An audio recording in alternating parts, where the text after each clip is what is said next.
Salut, bienvenue au podcast Les Curieuses. Aujourd'hui, on reçoit May à notre... oui. Ben oui, mais May a fait le podcast avec moi.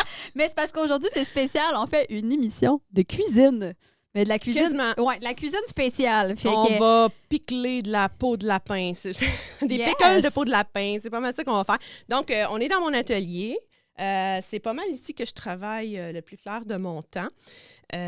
Puis j'ai beaucoup trop de messages de gens qui me contactent parce qu'ils veulent savoir le tannage, comment ça fonctionne, les produits, les étapes, quoi faire, comment ça marche. Fait que je me suis dit, ouais, ce serait pas pire qu'on fasse un épisode juste là-dessus. Pourtant, le tannage, c'est pas sorcier, OK? J'ai rien inventé, puis moindrement que les gens cherchent un petit peu sur Internet, toutes les recettes sont là. Oui, il y a plein de recettes. Là. J'ai absolument rien inventé, là. Tu sais, si on regarde chez les distributeurs de produits pour taxidermistes, c'est avantageux pour eux autres de donner leurs recettes parce qu'ils vont vendre leurs produits. Donc, vous regardez sur Internet, les gens qui vendent des produits taxidermie, il va avoir toutes les recettes, tout dépendant de ce que vous voulez faire. Tu peux même faire du tannage dans un seul baril, tu peux faire du tannage en 2 barils, tannage, si tu veux faire du cuir, pas de poils, tu peux le faire. Je pense que aussi, tu sais, les gens qui vendent des produits de taxidermie, ils ont des recettes spéciales, mais je pense que même tu peux faire du tannage avec des affaires quasiment que tu trouves ailleurs de ça. Ça, on va en parler. Je sais qu'il y a une tendance vers le tannage qui est plus naturel, donc avec des produits qui sont moins chimiques ou nocifs pour l'environnement. Mais moi, aujourd'hui, ce que je vais vous montrer, c'est la recette de tannage avec le tannage à l'eutan. Ça, c'est un produit. Je sais qu'il y a des tannages. Il y a des gens qui vont vouloir peut-être faire du tannage à la lin. On m'en parle souvent de ça, mais c'est pas nécessairement le meilleur tannage. Ah ouais, mais tu vois, c'est ça que j'ai à la maison. OK, parce que le tannage, je me suis mis des petites notes. L'alun, c'est recommandé pour être utilisé seulement comme agent de piclage léger ou comme agent partiel de tannage. Ce produit n'est pas recommandé pour le tannage complet car le sulfate d'aluminium, qui est l'alun, se transforme dans le cuir en acide sulfurique avec le temps. Ce faisant, il fera oxyder la peau. Fait que ça fait en sorte que, tu sais, là, quand on trouve des vieilles taxidermies là, qui sont toutes craquées là, par le temps, c'est ça. C'est le tannage à la lin qui fait en sorte, ou ça a simplement été mal neutralisé. Ouais. Parce que si on va parler, si on ne neutralise pas le tannage, il va continuer à agir sur la peau et la transformer encore plus en cuir, qui va faire en sorte que ça va devenir dur, puis ça va craquer avec le temps. Fait que c'est pas recommandé, c'est pas le meilleur. En fait, c'est comme les taxidermies que tu prends, puis ils ont de l'air un peu en plastique. Tu touches la peau, puis ça fait... Tu sais, comme, je sais pas si tu comprends, oui. là. Ça, c'est simplement que la personne n'a peut-être pas utilisé de colle pour la taxidermie. Fait qu'elle a juste comme décollé. OK. Fait que c'est juste qu'elle a été comme faite boboche. Bon. Fait que, pour commencer, moi, je vais mettre des gants. Est-ce qu'on a un avertissement à faire? Est-ce qu'il y a des affaires qui vont être dégueulasses ou pas en tout? Pas tant. OK, vous ne verrez pas de tête animale parce que j'ai prévu le coup. Pour toutes les étapes, j'ai seulement pris des rotailles de peau de lapin. Donc, ça va être de la peau crue et de la fourrure. C'est la chose la plus dégueulasse que vous allez voir. Vous allez voir peut-être un peu de gras parce que je vais le gratter aussi. C'est une étape qui est vraiment pas le fun, mais elle est nécessaire. Désolée, je suis déconcentrée. Mon petit bébé chat est en train de miauler sur le bord de la porte. Il s'ennuie de sa maman. OK. Donc, un avertissement, cet épisode n'est pas vegan, OK, on s'entend. OK, donc, ça ici, c'est un skin de peau de lapin. En fait, c'est récupéré d'élevage à viande. Donc, la viande a été enlevée et ça, c'est juste une partie de la peau. Parce que là, habituellement, il y a la tête puis le reste du corps, mais là, je vous le montre pas. Secret. Non, c'est pas nécessairement un secret, c'est juste que je veux pouvoir poster ça sur Internet. Donc, on voit qu'il y a une pellicule de peau qu'il faut absolument enlever, OK? Moi, j'aime bien travailler avec le sel parce que ça donne du grip, OK? Donc, puis j'y vais absolument... Quand tu dis sel, tu peux dire borax aussi? Oui, je sais qu'il y a du monde qui utilise borax. Bon, là, j'ai pogné une peau de lapin qui est un petit peu plus coriace. Je vais juste faire une petite incision. On voit qu'on peut faire une incision là, dans le derme qui est sous l'épiderme. Là. Je ne me rappelle pas du nom. Là, pour avoir un petit peu plus de points comme ça. Ça, cette pellicule-là, il faut vraiment, vraiment l'enlever parce qu'on ne la veut pas pour faire du tannage. Nous, ce qu'on veut, c'est une des couches de peau. Donc, on voit en dessous, là, regarde, ça, c'est ça qu'on veut. Là. Ça, on ne veut pas ça parce que ça, si on met ça dans le tannage, cette pellicule-là, la peau, elle ne sera jamais souple, OK? Ça, c'est pareil pour tous les animaux. C'est pareil pour tous les animaux.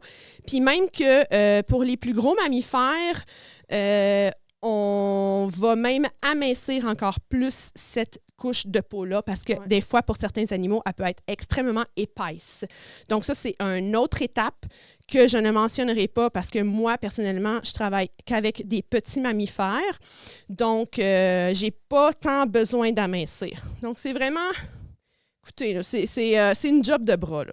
Carrément, ça, il faut tout enlever ça. Là, je le ferai peut-être pas tout au complet, mais c'est vraiment juste pour vous montrer.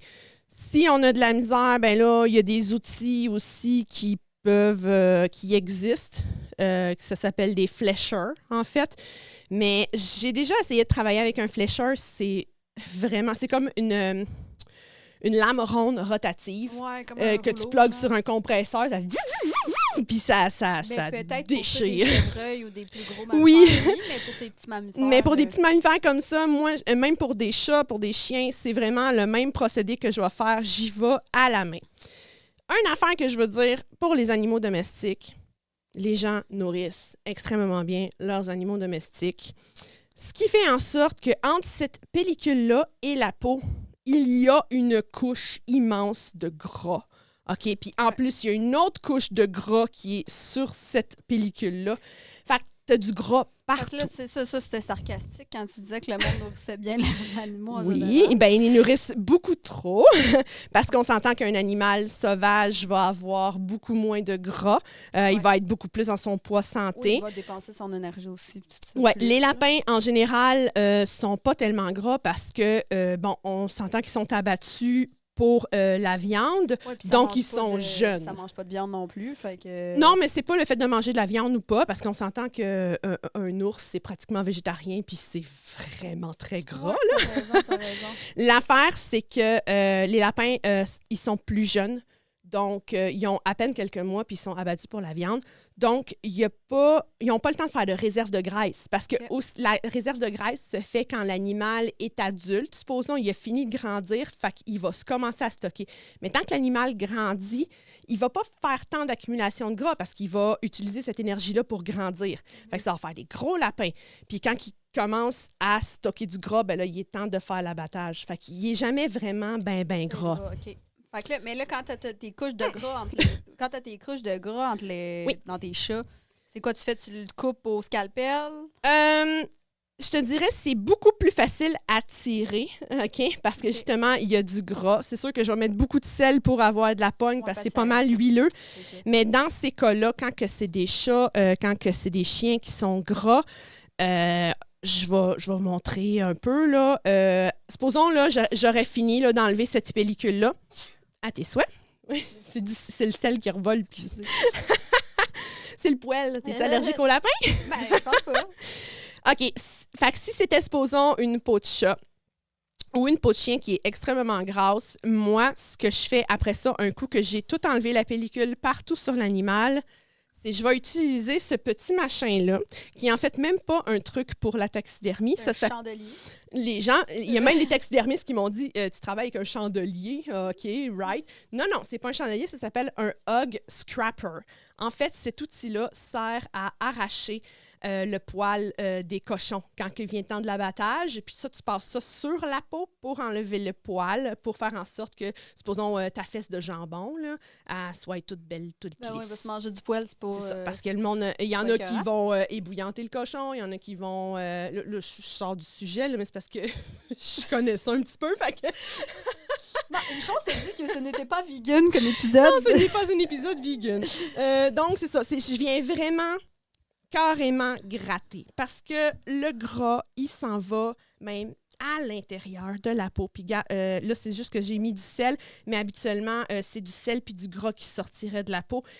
Et c'est extrêmement huileux. Des chats, des chiens, là, je pourrais faire ça à l'infini, là, puis il y a de l'huile qui coule, puis c'est vraiment la pire job au monde. Okay. Fait que je vais juste faire une petite parenthèse avant de continuer. Pour les gens qui veulent faire de la taxidermie, c'est pas obligatoire d'apprendre à faire du tannage. Moi, à cette heure, je conseille aux gens qui veulent commencer à faire la taxidermie de juste acheter des peaux déjà tannées, acheter des formes commerciales, faire le montage. C'est vraiment ce qu'il y a de mieux pour commencer à faire la taxidermie parce que c'est pas, même ces étapes-là, c'est pas tout le monde qui est à l'aise avec ça ou qui a des talents pour ça aussi. Donc, ça va éviter aux gens d'avoir à investir dans des outils, dans des produits qui sont quand même assez chers, des fois, à acheter. Fait que commencez à faire juste du montage. Puis, si vous aimez ça, bien là, peut-être pensez à apprendre à faire du tannage. Mais là, c'est juste qu'il y a bien des gens qui me le demandaient. Fait que là, j'ai décidé de faire un épisode là-dessus. C'est juste une petite parenthèse comme ça. Bien sûr, bien sûr. C'est pas obligatoire. Il y a même des taxidermistes aux États-Unis qui font pas de tannage du tout, mais qui sont des très grands taxidermistes. Est-ce qu'on a besoin d'arrêter, petit? OK. OK, donc, supposons. Là, ensuite, pour ma peau de lapin, exemple, là, j'ai tout enlevé les pellicules. Moi, ce que je fais, c'est que je vais aller étendre une bonne couche de sel vraiment, vraiment partout. Ça, je peux tasser ça pour aider la caméra Ricardo. Fait que je vais vraiment aller étendre une bonne couche de sel. C'est pour ça que t'es bonne quand tu fais des pizzas. Je pétris bien la pâte. Ouais, non, mais c'est la mémoire tactile qu'on appelle. Je vais quand même en mettre une bonne épaisseur et je vais laisser la peau vraiment sécher pour qu'elle devienne sec, qu'il n'y ait plus aucun fluide organique. OK? Parce que dans le but de faire ça, c'est vraiment d'éliminer toute bactérie qu'il pourrait avoir parce que il y a les choses les plus importantes en taxidermie qu'il faut que tu évites, c'est les bactéries, la chaleur et aussi de l'eau basique. OK?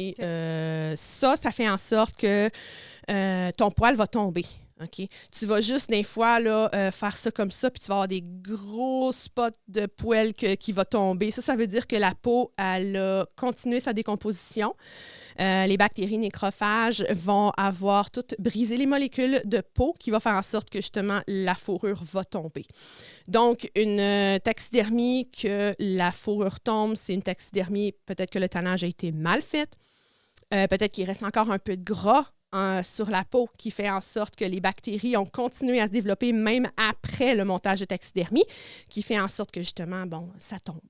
Fait que c'est toutes des affaires qui sont super importantes pour le tannage. C'est vraiment, il ne faut plus qu'il y ait une trace de gras. Mais c'est pour ça que tu dis, tu sais, aux gens ne sont pas obligés de faire du tannage pour faire de la taxidermie. Puis comme tu dis, c'est quasiment mieux de pratiquer sur une peau qui est déjà tannée parce que ton processus, ça va prendre quand même plusieurs essais avant qu'il soit bon. Là. Fait que si tu montes un beau lapin puis ta peau elle devient scrap 2-3 semaines après. Exactement. C'est ce qui est important en taxidermie aujourd'hui, c'est vraiment la qualité du produit final. Donc, tu veux bien faire les choses. En tout cas, un bon taxidermiste va vouloir bien faire les choses. OK, supposons la peau, elle a été salée, elle est dure. On peut la laisser dans le sel pendant 24 heures, 10 jours, il n'y a pas de problème. Tu la laisses dans le sel ou tu fais juste mais en fait, j'étends du sel, puis je la mets aussi, j'ai un bac de sel que je la mets dedans, puis vraiment, là, je la sale, là. Même, je la mets dans le sel de cuisine, non, ça, par exemple, ça s'appelle du Tanner Salt. C'est exactement comme du sel de cuisine, mais il a été grindé encore plus fin. Fait que ça a la texture de farine. Carrément. Si tu te racontes une anecdote, moi, quand j'ai fait la première fois que j'avais besoin de faire de quoi avec du sel, puis là, je trouvais que ça coûtait trop cher acheter des cannes de sel de cuisine à l'épicerie parce que je n'avais pas de supplier de trucs de taxidermie. J'avais acheté des poches de sel d'extérieur pour pour l'asphalte. Puis je m'étais fait un bac de sel avec ça. Hey, c'était des grosses roches de sel. Ouais, mais non, si vous voulez... Moi, God. mon sel, en fait, je l'achète en grosse poche. Je pense que c'est 25 kilos de sel à des produits d'alimentation. Okay. Genre Jean Bec, là, moi, que je vois, là, c'est pour ceux qui sont dans la Nodière, là, c'est un grossiste pour les restaurants puis tout. Fait que j'arrive là, mes grosses poches de sel, là, mais c'est du sel de table, là. Okay. Puis, c'est ça. Fait que j'utilise ça pour le tannage. Ce sel-là, c'est pour le tannage. Ça, le Tanner Salt, ça, j'achète ça chez BM Sport Distribution. Je vais pas faire de la publicité pour eux autres, mais c'est avec eux autres que je fais affaire pour pas mal tous mes produits taxidermie. Donc, on va le dire. Pour les gens qui sont curieux, ils vont pouvoir aller sur leur site. Il y en a d'autres, là. C'est juste parce il y en qu'on a est dans d'autres. la Nadière, là, aussi. Ouais, il y a Mouldeck aussi en Sherbrooke, je pense, dans le coin de l'Estrie, ça se peut-tu? Puis Puis sinon, il y en a un autre en Ontario, que je pense Knapton Studio. Eux autres, ils vendent plus des formes, mais je pense qu'ils ont aussi quelques produits de taxidermie. Okay. Donc, c'est à fouiller sur Internet. Il y en a aussi tout plein aux États-Unis, mais le shipping, tout ça coûte cher. Fait qu'on essaye l'achat local le plus possible, s'il vous plaît. De toute façon, moi, si j'achète du sel aux États-Unis, ça va passer 6 mois aux douanes. Ouais. Bon, pour ceux qui ne se comprennent pas en référence, écoutez nos autres podcasts. OK, fait que là, il est dans le sel. Fait que là, je le sors du sel. Il est dur. Là, la peau, elle va être dure comme de la roche. Faites-vous-en pas. On la réhydrate dans une solution d'eau froide et d'antibactérien. Donc, fait que du purel dans de l'eau.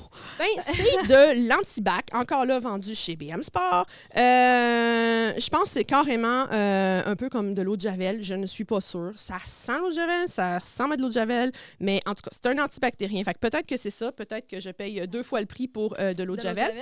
Mais je sais pas. Il n'y a pas de formule chimique. Des fois, ils mettent les formules chimiques dessus. Fait que tu sais c'est quoi. Ça se peut. Mais là, peut-être que non. Bon, en tout cas, de l'eau froide, tu mets genre un gros gloop d'antibactérien, tu laisses ta peau réhydrater, OK, pendant 1 heure environ. Là, tu la sors. Là, ensuite, on va préparer le liquide de pickle. Parce que on dit faire du tannage, mais le plus important, c'est le picolage. Le picolage, c'est une eau qui est très acide, qui est salée. Puis... donc, je vais vous dire qu'est-ce que je mets dedans. Là, je vous dis pas les quantités, là. Vous allez juste aller voir sur le site Internet. Arrangez-vous. Fouillez donc un petit peu sur Internet, s'il vous plaît, là. Donc, c'est de l'eau, tu mets du sel, tu mets de l'acide oxalique. Acide oxalique, ça ressemble à ça. Moi, c'est ce que j'utilise. Il y a d'autres sortes d'acides. On peut utiliser de l'acide citrique pour les gens qui sont un petit peu plus natural. On peut aussi utiliser de l'acide formique. C'est formique. L'acide sulfurique. Ça prend un acide. Il faut que ton eau soit à un pH 1 ou 2. OK. Puis là, qu'elle soit extrêmement salée. As-tu des testeurs de pH? Oui, j'ai des testeurs de pH. Okay. Ensuite, on va ajouter aussi du transpacide. Le transpacide, c'est un agent de conservation. C'est un acide qui facilite le fléchage des peaux. Il permet au sel de se dissoudre. Donc, une plus grande quantité de sel dans ton eau. Attends, t'as tout mis ça dans ton pot? Oui, j'ai un bac. OK. Un bac, je remplis de l'eau. Je mets du sel, je mets de l'acide, je mets du transpacide. Et moi aussi, j'aime rajouter, ça c'est ma recette à moi, là, OK? J'aime beaucoup rajouter de l'antibac aussi dedans, un petit peu, parce que tu veux pas de bactéries. Tu veux les tuer le plus tôt possible, le plus rapidement. Tout ce que tu mets dedans, ça ne tente pas de rester c'est ça, là. C'est pas si simple, là, faire du tannage. Mais ça, c'est quoi tu m'as dit, là? Attends une minute, là. Ça, c'est du transpacide. Ça permet au sel de se dissoudre et ça transperce les graisses et rend le cuir plus souple. Okay. Donc, c'est juste un ajout que tu mets dans ton eau qui fait en sorte que ça va dissoudre plus le sel. Donc, tu n'auras pas de dépôt de sel dans ton bac d'eau de pickle. Puis, à une plus grande concentration d'eau salée, c'est mieux pour le piclage. OK? D'accord. J'aime aussi mettre dans mon mélange à pickle du Chemzol. C'est un dégraisseur qui est à pH neutre. OK? Mais, en tout cas, et là, t'es buzzé après tout ça, là. Fait que c'est ça. C'est un bac. Fait que là, je mets ma peau là-dedans pendant 24 heures. Là, ensuite, 24 heures, je la sors. Ça ressemble à ça. Là, elle vient de sortir du pickle. OK? Ça, c'est un autre... je vais juste... Elle a changé de couleur, là. Non, non. Non, c'est juste pour vous montrer, supposons. Parce que ça, je fais ça surtout pour les chiens ou les chats. Comme là que je dis, tu sais, qui sont vraiment très, très gras. Ça va sentir acide un peu. Ça sent... Non. Ça sent, non, les gens qui disent que les taxidermies, ça pue, là. Hey, écoute, il y a tellement de produits, là, qu'il n'y a plus rien, là, après là-dedans. Mais c'est ça, un peu le même principe que tantôt. Je reprends encore mon Hog Scrapper. Puis là, vu qu'elle a fait un 24 heures dans le pickle, c'est que la peau, elle va avoir gonflé un peu d'eau. OK? Fait que c'est plus facile après ça pour aller scraper encore. Ça, c'est vraiment de la grosse job de bras, là. Faire son propre tannage. Puis ça, en passant, c'est ma technique à moi, OK? C'est pas... Veux-tu me donner un petit papier bleu, s'il te plaît? Oui. Là, toi, t'en fais plus qu'une à la fois. Je ne détiens pas la vérité absolue là-dedans. Là. Moi, c'est juste que c'est ça que je fais, puis ça marche. Mais dans OK? ton pickle, tu peux t'en mettre une coupe, là. Oui, habituellement, le mélange de pickle, je vais faire environ... supposons, si on parle de peau de lapin, je peux mettre, supposons, 2... Mais ça dépend des quantités. Là. Moi, je rapetisse la recette pour que ça rentre dans un petit bac. Fait que je vais faire des batchs plus souvent, mais je vais peut-être faire... Je peux les laisser tremper, supposons, 2 fois mes peaux, là. OK. Je veux dire 2 lapins, après ça, 2 autres lapins. Okay. Ou sinon, un chat, ou après ça, 2 lapins. Okay. C'est ça, tu montes juste un petit parcelle de fourrure, mais quand tu vas avec un chat, qu'il faut que tu tannes à l'intérieur des tu revires ça un peu comme une... Les pattes sont revirées à l'envers, comme un bas, carrément. Puis je fais ça partout. Faut que tu fasses attention, je fais même pas ça. la peau déchire. C'est quand même assez solide, là, je te dirais. Il y a... C'est qu'un chat, là, ça a la peau tellement mince, mais c'est tellement résistant. C'est solide. Il y a... si la peau de lapin, là, tu tires dessus, là, elle veut déchirer, là, c'est parce qu'elle était un petit peu en décomposition. Chauffée. Elle a chauffé. Elle a, tu sais... Quand tu y vas, tu sais, dans les parties plus, mettons, les yeux, puis tout ça, puis tu scrapes de même entre tes yeux, c'est vraiment... Attends un peu, je vais te montrer. Tu vas me montrer. J'ai un fleshing beam qu'on appelle. C'est là, vraiment, je vais aller installer... Là, je ne l'utilise pas parce que c'est une peau à... propre. T'es tout en train de dire c'est non, mais j'ai jamais vu un atelier de taxidermie aussi propre. C'est parce que je le nettoie après chaque utilisation. Puis même des fois, je vais venir le huiler. Moi, je vois ça plein de taches de... Je le sais, mais moi, je suis pas capable. Je suis une control freak là-dessus. Tu sais, supposons c'est un œil, là. Regarde, je m'en fous, là. Je vais faire une petite incision comme si c'était un trou d'œil, là. On va s'en foutre, là. Supposons ça un petit peu plus gros, là. Des petits yeux. Oui, des petits yeux. Je vais faire des gros yeux. Bon. Supposons que ça, c'est un trou d'œil, OK, sur le côté viandeux, mais je vais venir vraiment l'installer ici, retenir la peau et vraiment gratter comme ça. Je peux y aller dans l'autre sens comme ça. Tu sais, c'est vraiment, là, let's go. Fait qu'on fait ça comme ça pour vraiment venir enlever les particules de viande qui restent, pour venir enlever le gras. C'est vraiment une job de bras. OK?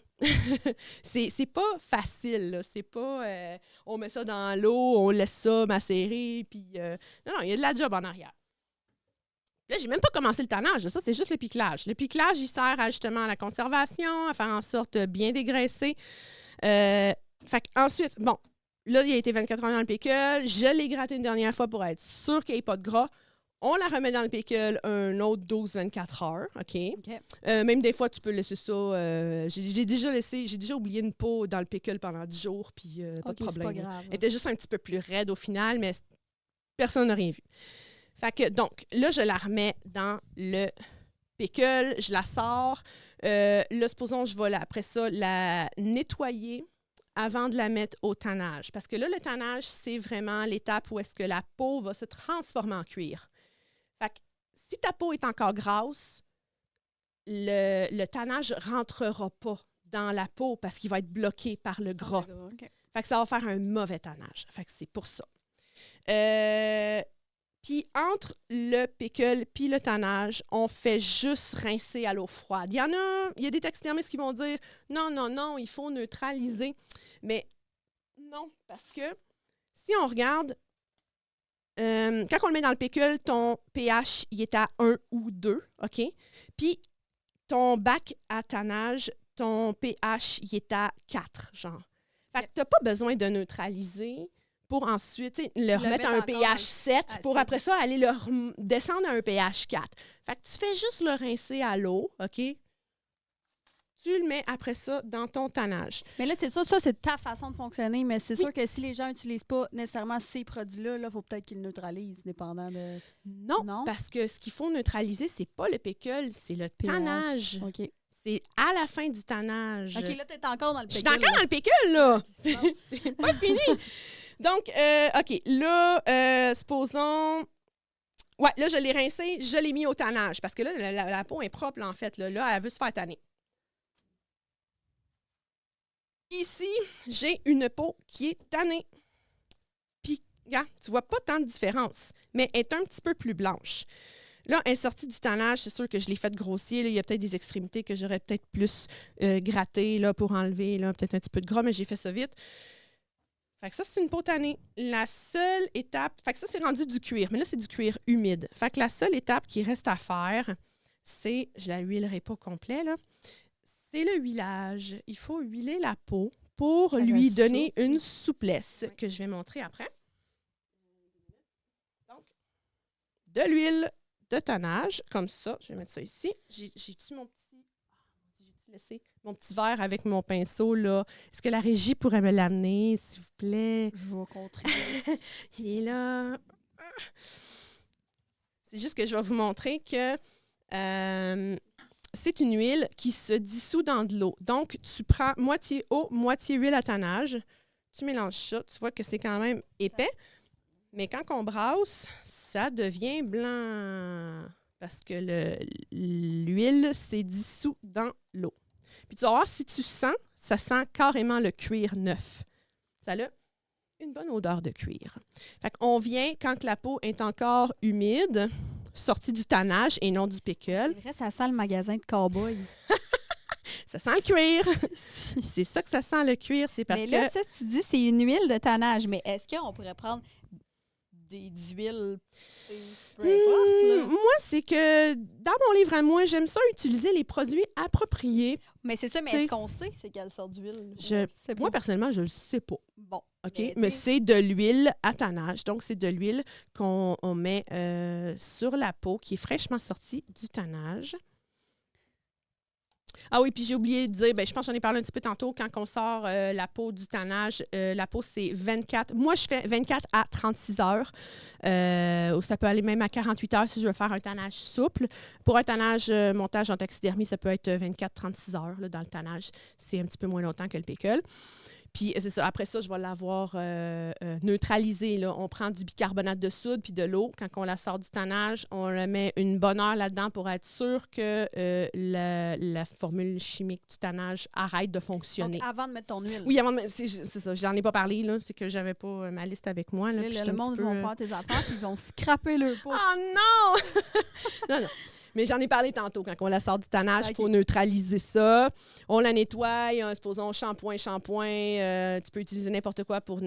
Bicarbonate de soude, c'est parce que c'est un pH de 7, dans le fond, c'est ça? Oui, c'est un pH basique. Fait que ça vient le ramener, c'est ça, à quelque chose de plus neutre. Mais tu sais, à un moment donné, il ne faut pas capoter là-dessus aussi. Okay. Là. C'est juste de stopper le processus de tannage.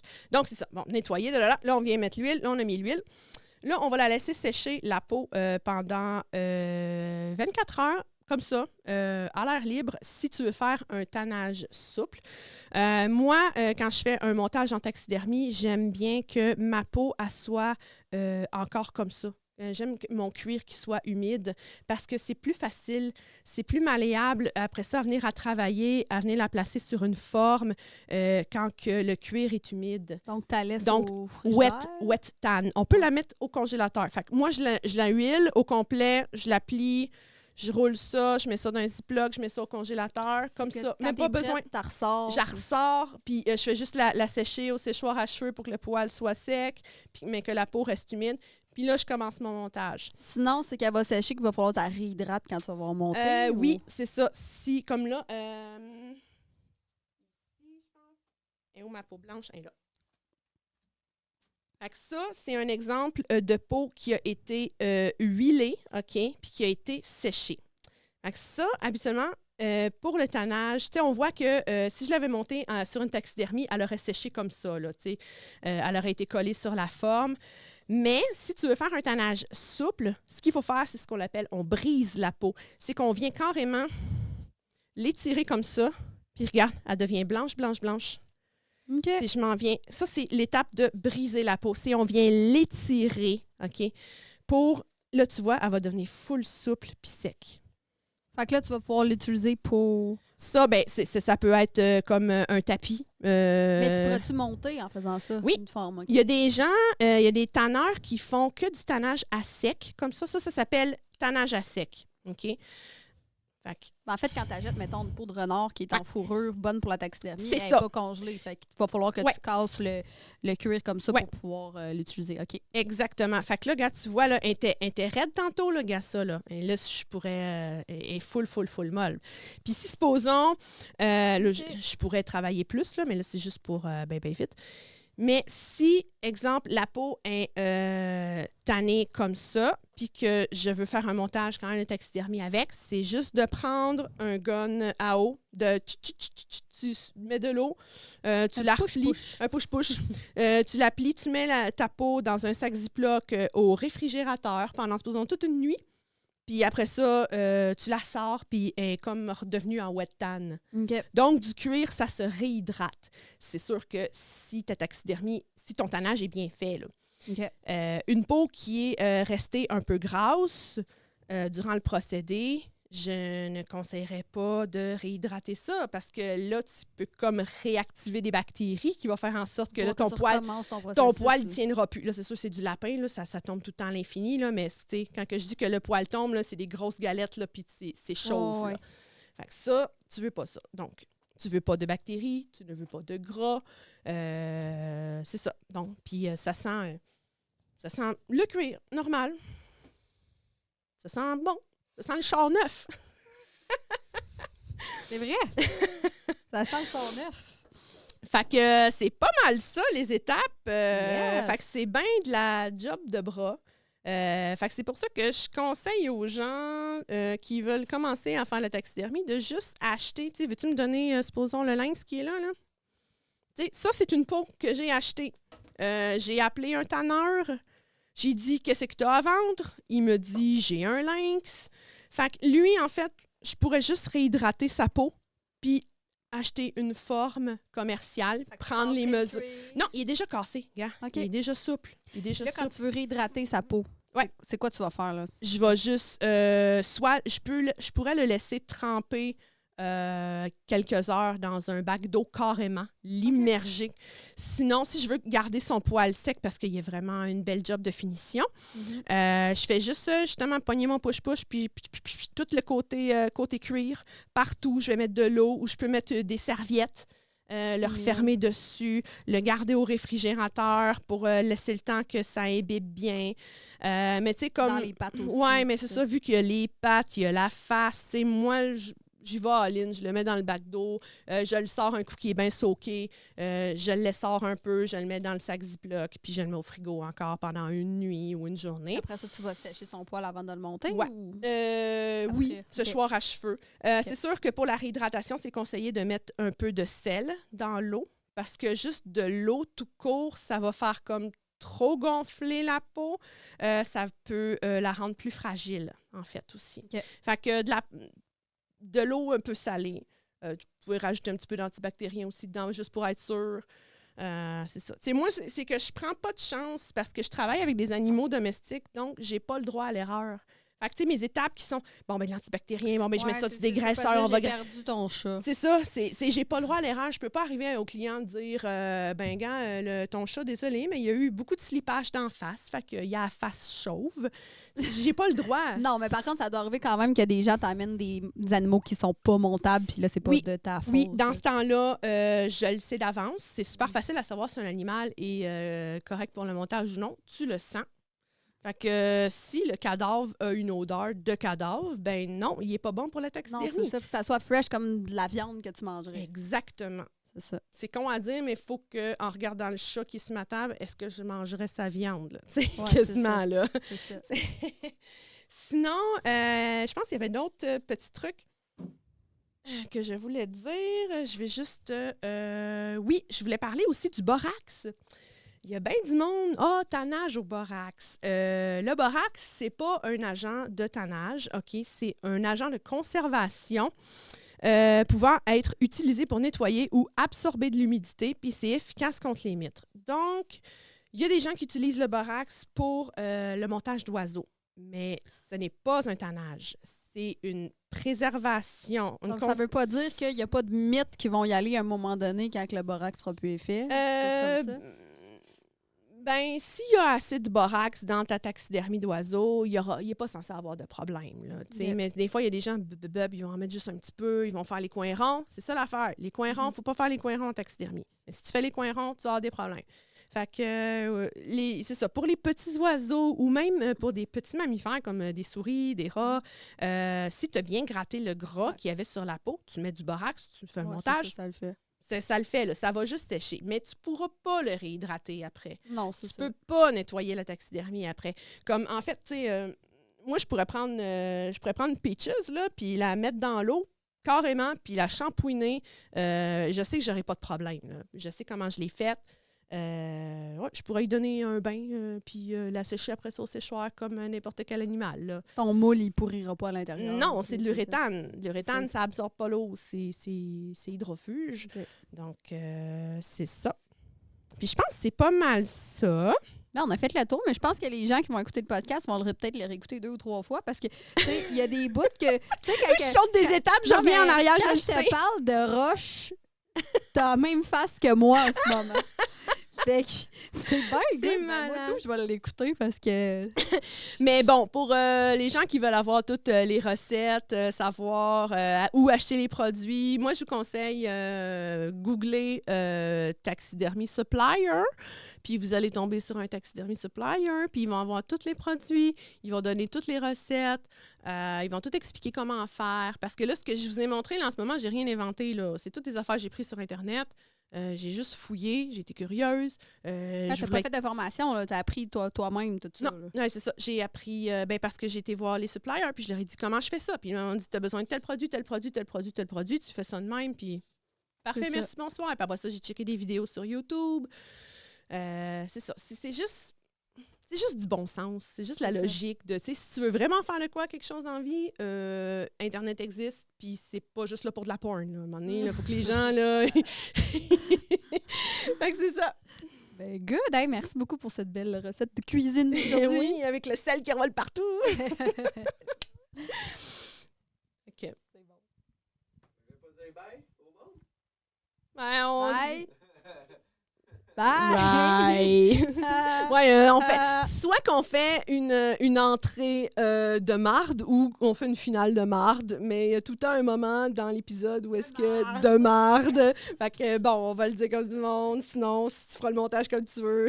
Bye, on se revoit!